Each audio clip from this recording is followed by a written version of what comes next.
All right, here we are. We're in studio. We're gonna give you the briefing here. It's Let him in on it's the 9 secret. o'clock and I'm an idiot. Let him in on the secret. This might seem like a special little gift to the listeners / viewers. Yeah, lucky you. We're gonna give you the opening of the show today on YouTube because I'm an idiot and I forgot to make a video. And the thing is, I had nothing to do. I just sat here. I ate Pop-Tarts. It's just pathetic. So anyway, Judd wants to do the opening segment of the show. Hi. That's me. Yeah. This is Judd. There's Judd. How are you? How is everything going? They're fine. They're fine. Are you going good? Is it going good? So here we go. Here's the start of the show. Hey, do you like this shirt? Go. We're about ready to go. Are you ready to do this? Can you do this? Ballsy. He said ballsy. Here we go. Start of the show. What's that? Let's go. Get it up. Get it up. You're doing a video. Let's see Harrigan. Should we say hi to Harrigan? It's Harrigan. There he is. That was Harrigan. I love that call. He's playing a Red Wings highlight. You can't hear it. Who is the You guys can't hear it. That's a Red Wings highlight. They had 3 pushes in the second period. They had 2 power plays and a broken stick. That was their push, in my opinion. Anyway, I thought we were better than them in the second period. But, you know, it's just one of those things. Is they're a real good team. They're going to carry play at times, and we're a good team, and we're going to carry play at times. It was a good win for our team. All right, we're ready to go. We're set. Here, we're getting closer. It's taking forever. It's a very pretty No, opening. Hardigan does a great open. Oh, here we go. Here we go. Yeah. Time. It's time. I can safely say, Jeffrey Dubay, that last night, because the NBA did not play, the National Hockey League wins the night in our contest by default. Does that count? No. Does that count No, if the it NBA doesn't. doesn't play? We can't count that, can we? It doesn't count. It doesn't count. But the Blackhawks Red Wings play last night. The Red Wings win by a score of 3-1. So here's my question for you. Okay. You only have one? That's cool. No, I got a lot We of got questions. 4 hours, We have 4 hours. I have a lot of questions for you. But here's All right. my first question for you. So we've got Pittsburgh, Ottawa now 2-1, correct? Yeah. That series. Yeah, they were on the brink, though. Boy, they were on the brink. Final minute of Game 3 without a goal. But the Senators come back and win in OT a couple nights ago. They do. Now, last night, the Red Wings take a 2-1 lead in their series over the Blackhawks. The NHL is littered with stories of lower seeds upsetting top seeds. Mm-hmm. But if I could tell you today that that the Red Wings will pull the upset on the Blackhawks, okay, and that the Senators will pull the upset on the Penguins, would you be happy about that? Because I used to love that thought. I used to love the thought of, oh, good, the underdog won. Right. I think I want a Pittsburgh-Chicago final. Well, see, now you're in the Suhan school of postseason sports fandom. He doesn't. The upsets are cool, but it does take away from later rounds of playoffs, and that's never more true than it is in the NCAA basketball tournament. However, I mean, I'm with you from a standpoint of just pure entertainment. You know, Chicago, Pittsburgh would be as good as it gets. But you know what? In the NHL, it doesn't going when you go forward. I mean, were we any less entertained because the Kings were an 8 seed last year? That didn't bother me. No, and the Kings are a very good playoff team. And so are the Red Wings, you know? So, Yeah. I mean, if you get an LA, Detroit, Western Conference final, which I think people are really jumping the gun on, by the way. I still think Chicago's going to win this series. But if that does happen, I won't feel any of the poorer for it. But I am with you. If you want the glitz, the glam, the sex appeal in the Stanley Cup finals, you couldn't do better than Pittsburgh, Chicago. And I think although Pittsburgh, LA would have some appeal. Yes, it would. Yes, it would. Chicago's just been so good this season, and I think ultimately, if you got that final, it would be a lot of fun, and I think it'd be good for the league too. LA, keep in mind, LA is. I think they're a very good playoff team. I think they're incredibly well coached, but the sex appeal that you have with the Blackhawks is not there with the Kings. Partially because they play on the West Coast, But so people don't see them. But they do have some high-end talent. They do. Doughty is so good. Oh, God, I love last year in the playoffs, you're not blown away by Drew Doughty. Well, and you know who else is great? Well, Quick is great. Quick is great. Quick is great, absolutely. And that's the... Now, here's the one problem. The most interesting dynamic to me about these playoffs as they unfold is this.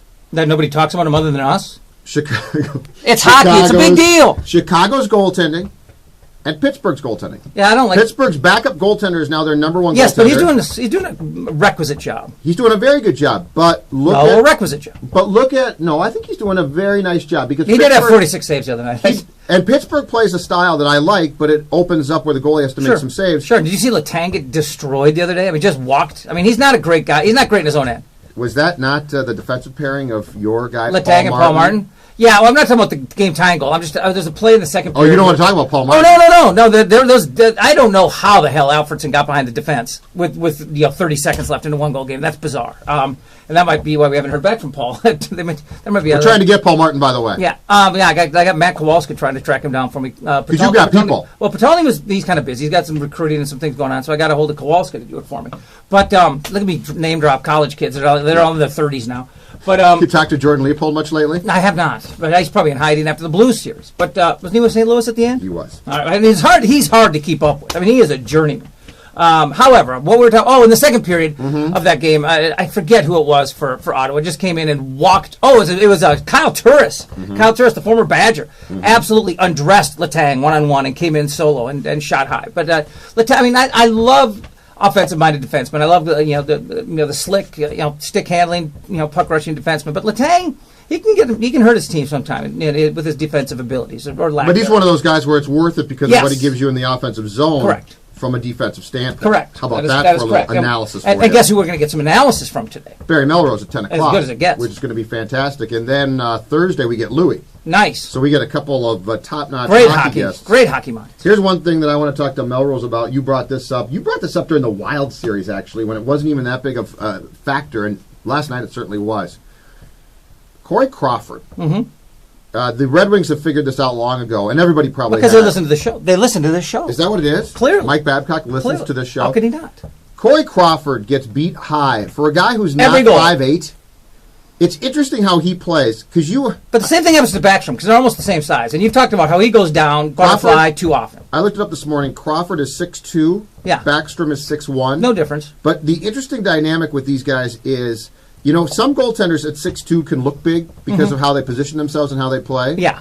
Crawford does not. Crawford leaves you a ton of room. Well, let's not forget, the biggest difference in goaltender equipment is in those shoulder pads. I mean, they're remember how they should look like you had a hanger in your shirt? Like you forgot to take it off the freaking hanger. Jiggy. In your sweater before you Jean-Sebastian Giguère with the big pads and the big shoulder pads. And then maybe the biggest difference, I mean, if you're 6'5", or better, or you don't have to worry. You're butterfly, you got high cover.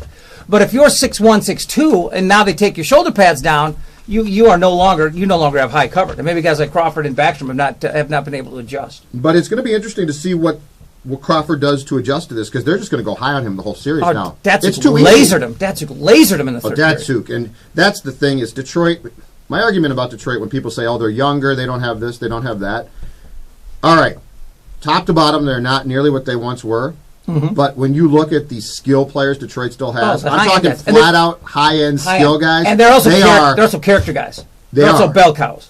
Zetterberg, Datsuk. Those guys still have, they might be a little bit older. They got pedigree. Those guys still have a ton of talent. Yeah. Yes, they do. And they have a ton of talent, and they have a ton of experience. Mm-hmm. And that's what makes them so dangerous. And let's not forget, too, they've got a good goaltender. I mean, Jimmy Howard can be a little feast or famine, but he's looking pretty darn good right now. Maine, right? Yep, Maine Black Bears. I saw his college finale at Mariucci Arena in the, 2005 NCAA tournament? You are such a college hockey nerd. The Gophers were number 1 seed in hosting at Mariucci, and Maine was the 4th seed in the region. Not an easy draw for a number 1 seed. And the game went to overtime scoreless. And then Evan Kaufman, I believe, got the game winner in that one. 1-0 win. That was the end of Jimmy Howard's career. That's going out valiantly. Andrew Shaw scores a goal last night that's disallowed. It would have made it 2. It would have made it 2-2. It would have tied the game. It would have tied the game, and I think in the next minute, Datsuk lasered one high on Crawford to put it away. Joel Quenneville, who coaches the Blackhawks, said that disallowed goal changed everything for his team. Here's the dynamic that I think is the interesting discussion point here. 10 years ago, that goal was no goal right off the bat.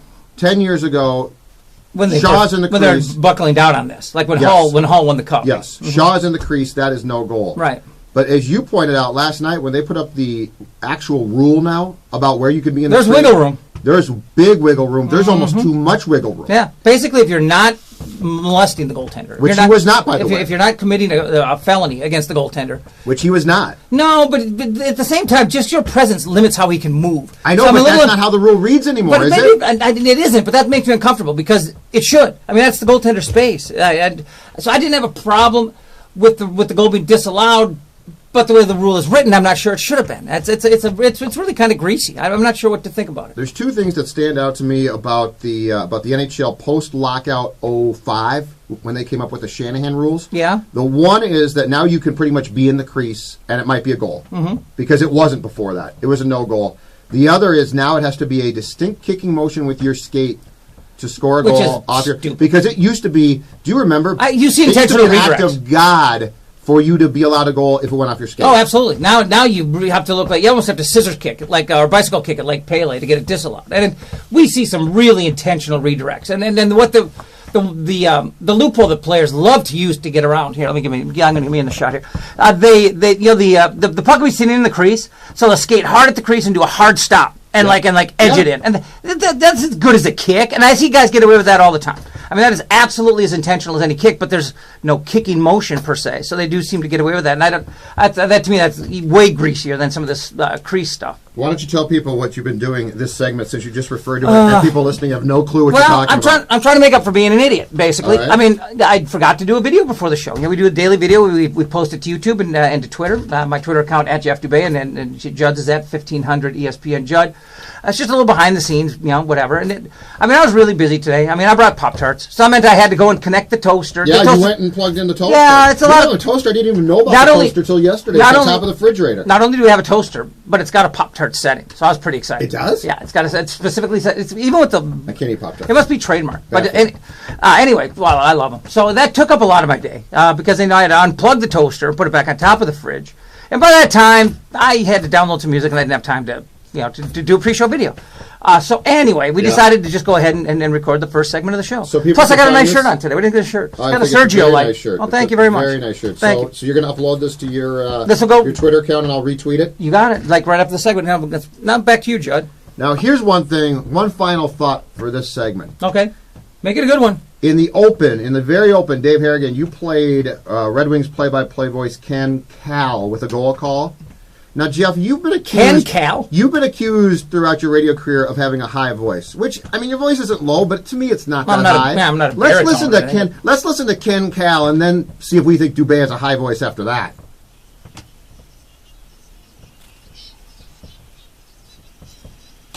Oh, my God. Peter Brady on the call. What the hell is that? Now, do you think you have a high voice? No, not compared to that. That's Peter Brady. You are Wayne Messmer, the former anthem singer in Chicago, compared to that. I'm one of the... I'm belting out bass compared to that guy. All right, this is a tease, so just give me one word. I say Twins, you say what? Choke? Lose? First inning? I don't know. That's a lot of words. I don't know what to say. I thought you were going to say finished. Well, I thought you were going to say finished. I'm not a doomsday guy like you. All right, you and Suhan. Well, let's come back and see. If you're a bit more doomsday than you were yesterday. The show is Judd and Dubay. Wait a second, we're going to get in the hot tub. Ow! Gonna make me sweat. We're going to get to the hot tub. Zolgad and Dubay back after this from the RentersWarehouse.com studio on 1500 ESPN. What a treat for the listeners. Say goodbye, Judd. That's a lot.